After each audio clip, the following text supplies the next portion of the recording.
오늘도 우리에게 새날 주신 하나님께 감사드립니다. 추억에 맞춰 묵상 기도하심으로 새벽 예배 시작하겠습니다.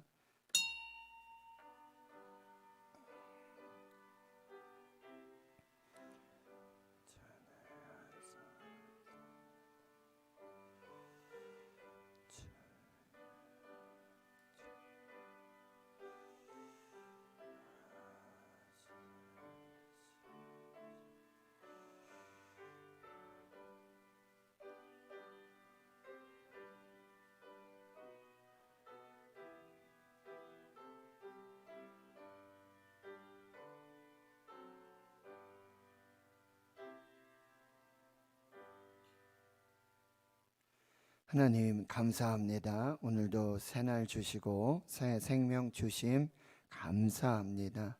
우리 안에 거하셔서 내주하시고 교통하시며 충만하게 역사하심으로 우리 마음에 소원을 두고 행하시며 하나님의 뜻을 이루도록 역사하시는 성령님, 오늘 이곳에 함께하여 주시고 우리에게 말씀하여 주시옵시고 하나님의 뜻을 분별할 수 있도록 역사하여 주시옵소서. 2022년 기도하게 하시고 새 일을 행하시는 하나님, 우리가 알지 못하고 크고 은밀한 것들로 기도할 때마다 이루시고 응답하시는 하나님, 오늘도 사모하며 그 말씀 앞에 엎드리오니 주의 뜻을 이루시고 주의 영광을 살 수 있도록 하나님 복을 내려 주시옵소서. 오늘도 기도의 제목을 아뢰옵니다. 하나님 들어 주시옵소서. 응답하여 주시옵소서. 아버지, 새벽을 깨워 예배하는 이 거룩한 주의 백성들, 그 발걸음 그 한 분 한 분 성령으로 함께 해주시고, 특별히 가정에서 처소에서 온라인으로 아버지 예배하는 주의 백성들, 그곳에도 성령님 임하여 주시고 하늘문이 열리고 베델의 축복으로 함께해 주시옵소서. 감사드리옵고 예수님의 이름으로 기도하옵나이다. 아멘. 사도신경으로 신앙 고백하십니다. 나는 전능하신 아버지 하나님, 천지의 창조주를 믿습니다. 나는 그의 유일하신 아들 우리 주 예수 그리스도를 믿습니다. 그는 성령으로 잉태되어 동정녀 마리아에게서 나시고 본디오 빌라도에게 고난을 받아 십자가에 못 박혀 죽으시고 장사된 지 사흘 만에 죽은 자 가운데서 다시 살아나셨으며 하늘에 오르시어 전능하신 아버지 하나님 우편에 앉아 계시다가 거기로부터 살아있는 자와 죽은 자를 심판하러 오십니다. 나는 성령을 믿으며 거룩한 공교회와 성도의 교제와 죄를 용서받는 것과 몸의 부활과 영생을 믿습니다. 아멘. 찬송가 183장입니다. 183장입니다.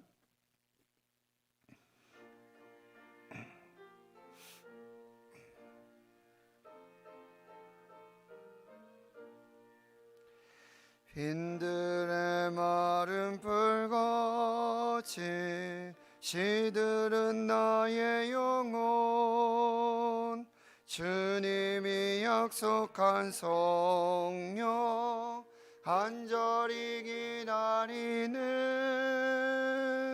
가물어 메마른 땅에 단비를 내리시듯 성령의 단비를 부어 새 생명 주옵소서. 한가운 빗소리 들려 산천이 춤을 추네. 봄비로 내리는 성령 내게도 주옵소서. 가물어 메마른 땅에 단비를 내리시듯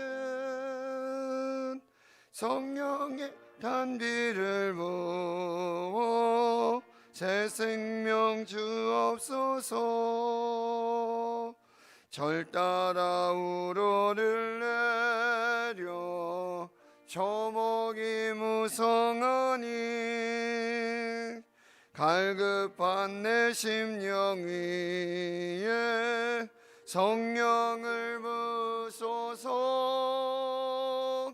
가물어 메마른 땅에 단비를 내리시듯 성령의 단비를 부어 새 생명 주옵소서. 참되신 사랑의 온약 어길 수 있사오랴. 오늘의 흡족한 은혜 주실 줄 믿습니다. 가물어 매 땅에 단비를 내리시는 성령의 단비를 부어 새 생명 주옵소서. 아멘. 하나님의 말씀 신약 성경 누가복음 3장입니다. 신약 성경 91페이지 누가복음 3장 오늘 1절에서 6절까지 말씀입니다. 누가복음 3장 1절에서 6절까지 함께 하나님 말씀 봉독합니다. 시작. 디베리오 황제가 통치한 지 15해 곧 본디오 빌라도가 유대의 총독으로 헤롯이 갈릴리의 분봉 왕으로 그 동생 빌립이 이두레와 드라고닛 지방의 분봉 왕으로 루사니아가 아빌레네의 분봉 왕으로 안나스와 가야바가 대제사장으로 있을 때에 하나님의 말씀이 빈들에서 사가랴의 아들 요한에게 임한지라. 요한이 요단강 부근 각처에 와서 죄 사함을 받게 하는 회개의 세례를 전파하니 선지자 이사야의 책에 쓴 바 광야에서 외치는 자의 소리가 있어 이르되 너희는 주의 길을 준비하라. 그의 오실 길을 곧게 하라. 모든 골짜기가 메어지고 모든 산과 작은 산이 낮아지고 굽은 것이 곧아지고 험한 길이 평탄해질 것이요 모든 육체가 하나님의 구원하심을 보리라 함과 같으니라. 아멘. 오늘 말씀을 보면은요, 이제 어제 새벽에는 예수님이 12살 때 이야기. 여러분 혹시 12살 때 어떻게 지내셨는지 한번 생각해 보셨어요? 여러분 12살 때. 제 12살 때 한번 생각해 보니까 글쎄요, 그 시골에서 그냥 지냈던 그런 생각밖에 없고, 그때는 하나님도 모르고 예수님도 모르고 그랬던 저를 하나님께서 정말 택해 주시고 구원의 은혜를 주시고 또 주의 종으로 불러주시고 지금까지 이렇게 인도하신 하나님의 은혜가 어제 또 기도하면서 말씀 묵상하면서 더 은혜가 되었습니다. 오늘 본문은 이제 예수님께서 이제 공생애를 시작하시는 30세 어간의 그 이야기고요. 예수님 앞서서 이제 요한, 사가랴와 엘리사벳의 아들 요한, 그리고 그는 특별히 세례를 베풀거든요. 그래서 우리가 너무 잘 아는 세례 요한.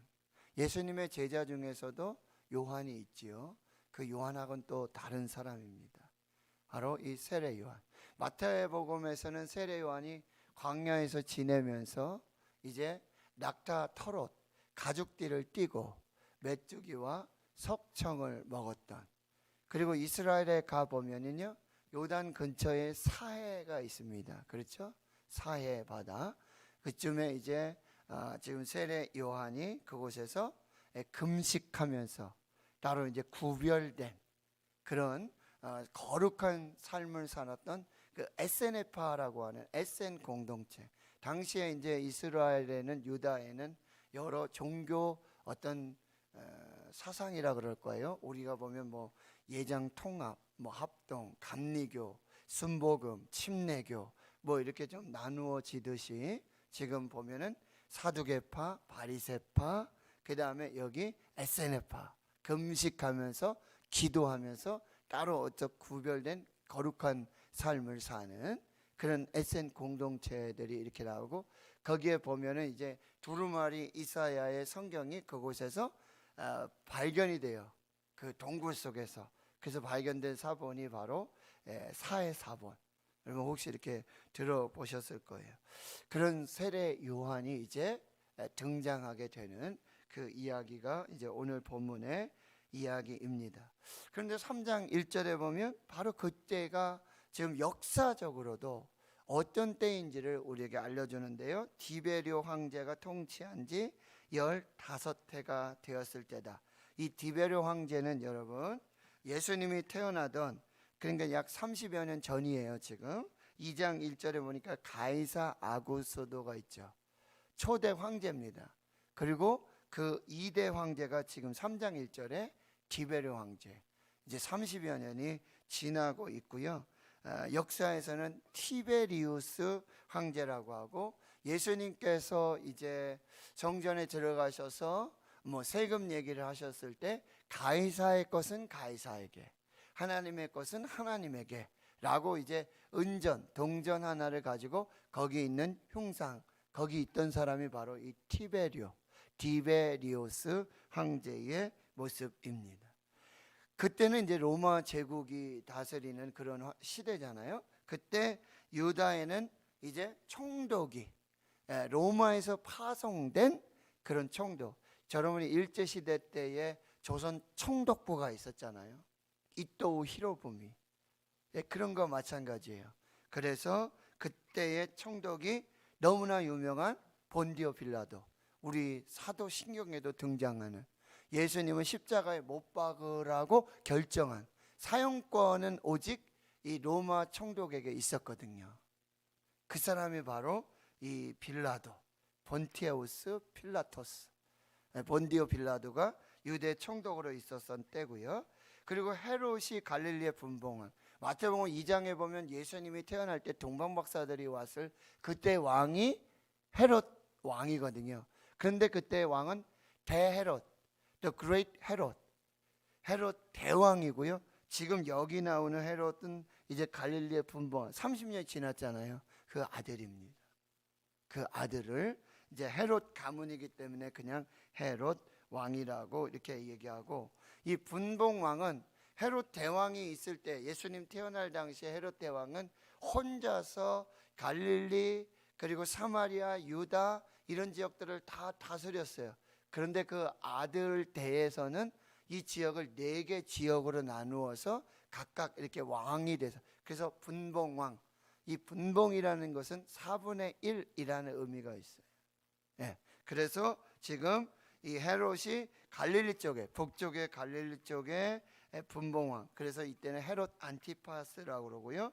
동생 빌립, 그 사람은 이두레와 드라니고 지방의 분봉왕으로, 또 로사니아가 아빌레네의 분봉왕으로 그렇게 있었던 장소고, 이게 어떤 로마 행정 구조상 이렇게 이루어지는, 지금 대한민국의 대통령, 그 다음에 경기도지사, 그 다음에 뭐 수원시장 이렇게 내려가듯이 로마 총독으로부터 쭉 행정조직을 얘기하고 있고요.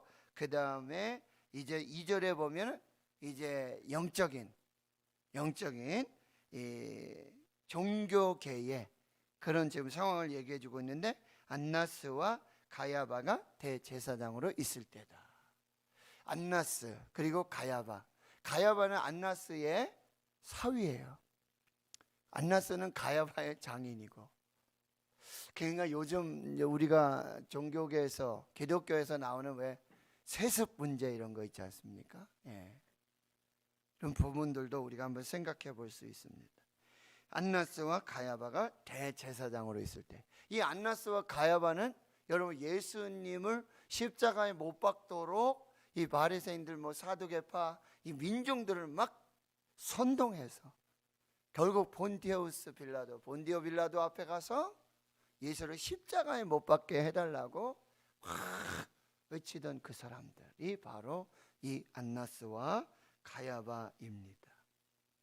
여러분, 이런 로마 황제로부터 그 다음에 갈릴리 이런 분봉왕들의 이야기가 나오고, 또 안나스와 가야바, 예루살렘, 이 유다의 종교계의 이야기가 나오는 이거는 뭐냐면, 성경이 지금 누가복음뿐만 아니라 다른 성경이 모두 역사적인 사실에 근거하고 있다는 사실. 만들어낸 허구라든지 신화가 아니라는 사실이에요. 근데요, 바로 그때 그 다음 말씀이 중요해요. 2절 하반절에 하나님의 말씀이 빈들에서 사가랴의 아들 요한에게 임한지라. 하나님은 어디를 주목하고 계시냐? 하나님은 누구를 주목하고 계시냐? 바로 이 유다라든지 갈릴리라든지 황제라든지 분봉왕이라든지, 그리고 대제사장 안나스와 가야바, 여기에 관심이 있는 것이 아니라 하나님의 관심은, 하나님의 시선은 바로 광야, 빈들, 거기에 있는 사가랴의 아들 요한에게 말씀으로 찾아오셨다라는 사실이에요. 이것은 예수님께서 정말 유다 베들레헴 낮고 낮은 그곳으로, 그리고 그 복된 소식을, 큰 기쁨의 좋은 소식을 들었던 첫 번째 증인들이 목자였던 거예요. 그때 밤이었고 밖에서 의미들이 있어요. 영적의 어두움의 그 시대, 그리고 중심이 아닌 밖으로. 이런 거 마찬가지로 지금 이제 하나님의 말씀이, 지금 이 말씀 세례 요한에게 임했다. 이거는 이제 구약 성경 말라기, 나의 사자라는 뜻을 가진 말라기 선지자로부터 세례 요한이 나오기까지 몇 년이요? 400년 동안 영적 침묵이 있었어요. 주일날 말씀드렸죠. 하나님의 말씀이 선포되지 않았어요. 하나님의 말씀이 들려지지 않았어요. 영적 어둠, 암흑, 이 400년의 그것을 끊었고, 이제 하나님의 말씀이 드디어 세례 요한에게 임하게 되었다. 말라기 선지자 이후에 400년의 침묵을 깨고 하나님의 말씀이 빈들 광야에 있는 요한에게 임하게 된다. 이 빈들은, 여러분, 광야는 하나님의 사람들을 훈련시키는 장소고, 하나님께서 하나님의 백성들 출애굽하고는 홍해 건너가지고 광야에서 40년 동안 이스라엘 백성들을 훈련시켰어요. 하나님의 사람을 훈련시키는 장소, 하나님의 백성들을 훈련시키는 장소.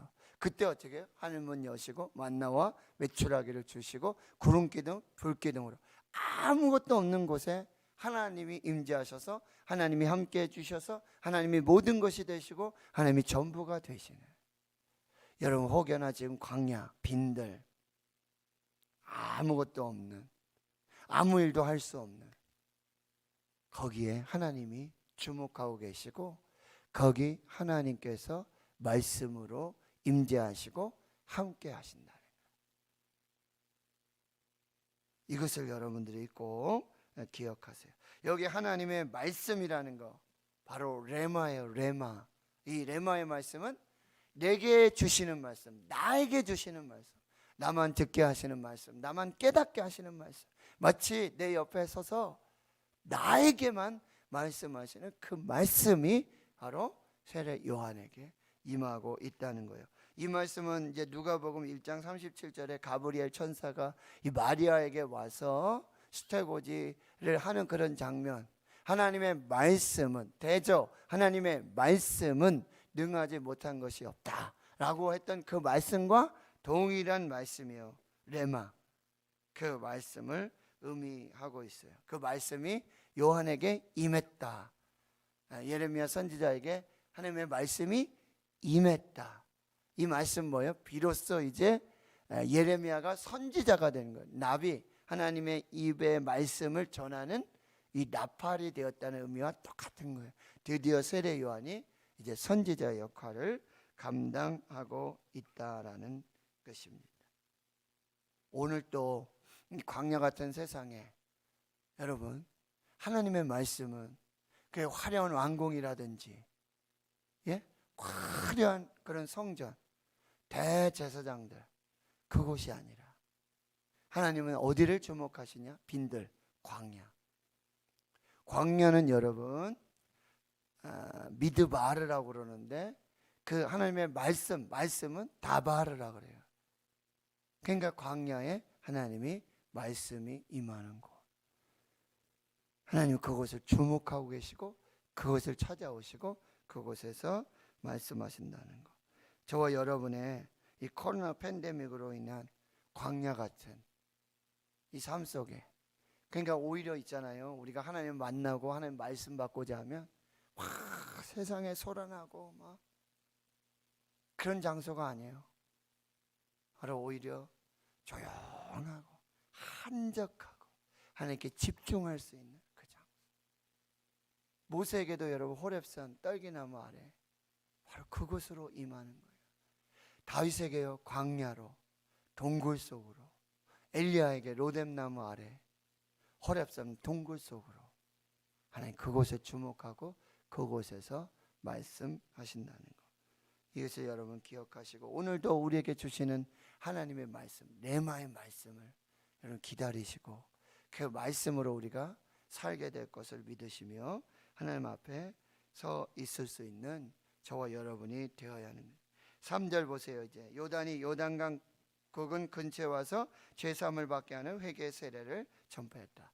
요한의 아주 가장 큰 특징 중에 하나는 뭐냐면 세례를 베풀었다는 거예요. 그래서 세례 요한. 어디서요? 요단강에서.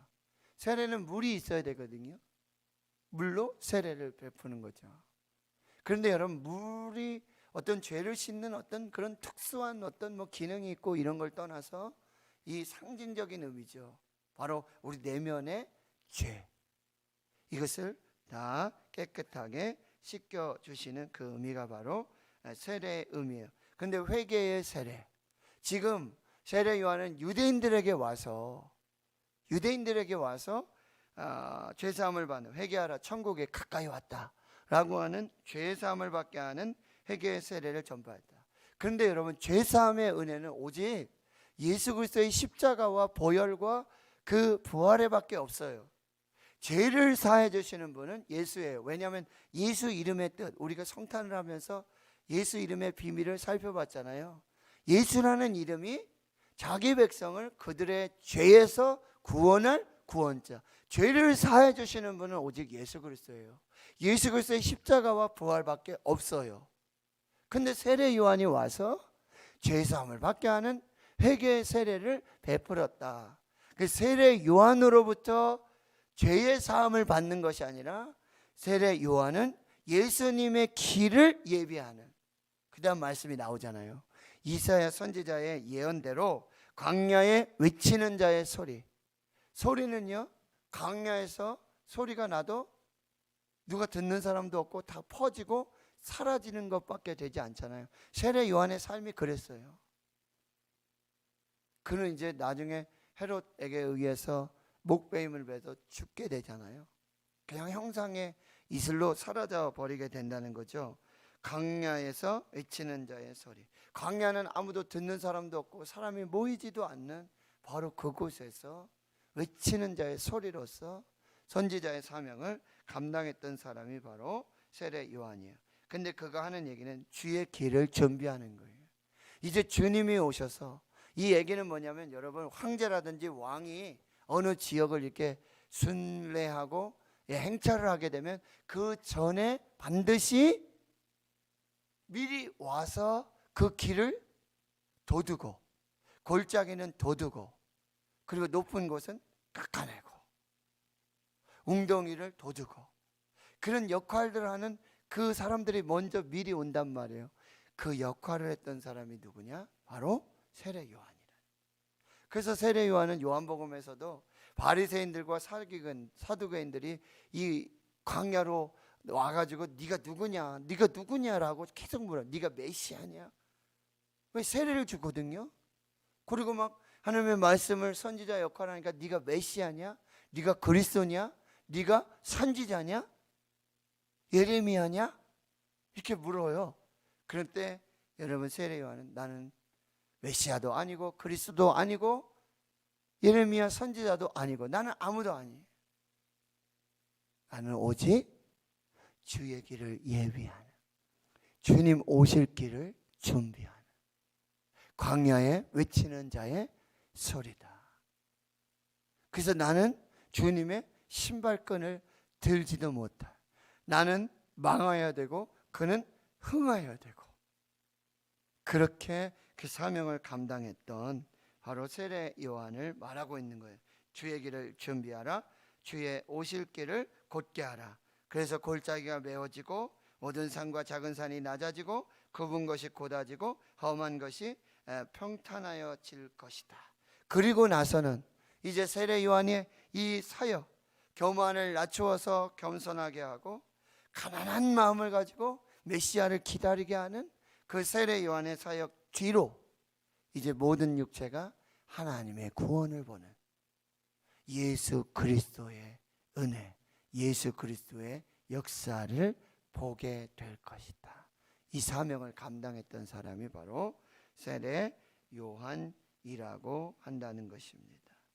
오직 죄사함은 예수 그리스도의 십자가와 부활.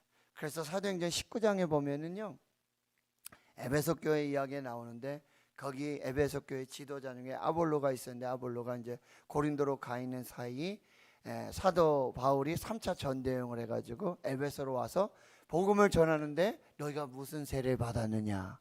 우리는 세례 요한의 세례만 받았다. 그리고 거기서 예수 그리스도의 복음을 전하고 주 예수 그리스도의 이름으로 세례를 받게 할 때 뭐요? 성령이 임하고 방언도 하고 거기서 하나님의 교회가 세워지게 되어지는 거예요. 이게 바로 세례 요한의 사역이었고, 이것이 바로 이제 예수 그리스도의 그 죄사함의 놀라운 은혜와 역사를 준비하는, 경험하게 되어지는 그 사역이 바로 세례 요한의 사역이었다라고 하는 말씀을 정리합니다. 성경은요, 역사적 사실에 근거하고 있다라는 것. 그러나 하나님의 관심, 하나님의 시선은 왕궁이라든지 화려한 대제사장들, 그곳이 아니라 바로 광야, 빈들, 거기 주의 길을 예비하는 요한에게 있었다는 사실, 그에게 하나님의 말씀을 주셨다라는 사실. 죄사함의 회개의 세례. 당시 유대인들은요, 선민의식이 있어서 자기들은 죄가 없어요. 그리고 성전에 가서 뭐요? 속죄제를 지내면 되거든요. 그러면 다 죄가 사해져요. 그런데 그것이 뭐요? 형식이 되고 그것이 거짓이 되는, 그 속에서 뭐요? 참된 회개를 해라. 마음의 회개를 해라. 옷을 찢지 말고 마음을 찢어라 라고 하는 세례 요한의 죄 사함의 세례가 이제 전파되고, 그것은 바로 예수 그리스도의 죄 사함의 십자가와 부활의 예표가 되어진다라고 하는 것입니다. 오늘도 저와 여러분의 삶의 현장으로, 광야 같은 그 현장으로 빈들 그곳으로 말씀을 들고 찾아오시는 하나님을 기다리시고, 그리고 여러분의 삶의 현장에서 주의 길을 준비하고 예비하는 그 거룩한 사명을 잘 감당해 나가시고요. 바로 이제 하나님의 구원, 예수 그리스도의 구원의 역사들이 시작될 것을 사모하며 기다리며 하나님의 뜻을 이루는 저와 여러분이 될 수 있기를 주의 이름으로 축원합니다. 하나님 감사합니다. 오늘 또 새벽 이 깨워서 하나님 은혜 보좌 앞으로 나올 수 있도록, 예배할 수 있도록 말씀 앞에 서게 하신 하나님 감사합니다. 오늘 엎드려 기도하는 광야 같은 인생을 살고 가난한 마음으로 하나님 앞에 선 이 거룩한 주의 백성들, 말씀으로 축복하여 주시고 성령으로 인도하여 주시옵시고 하나님의 뜻을 이루시는 복된 날이 되게 해 주시옵소서. 우리 각자에게 주님 주신 사명이 있습니다. 주의 길을 예배하고 주의 길을 준비하고, 하나님 오늘 우리가 옷을 찢지 말고 마음을 찢고 형식적인 가면의 그런 회개가 아니라 진정한 우리 심령의 성령으로부터의 회개를 통한 하나님의 구원과 하나님의 생명과 하나님의 영광을 보는 저희들 모두가 되게 해 주시옵소서. 감사드리옵고 예수님의 이름으로 기도하며 이제는 우리 구주 예수 그리스도의 은혜와 하나님 아버지의 무한하신 사랑하심과 성령의 교통하심이 이제로부터 영원토록 함께 하시옵기를 간절히 축원하옵나이다. 아멘.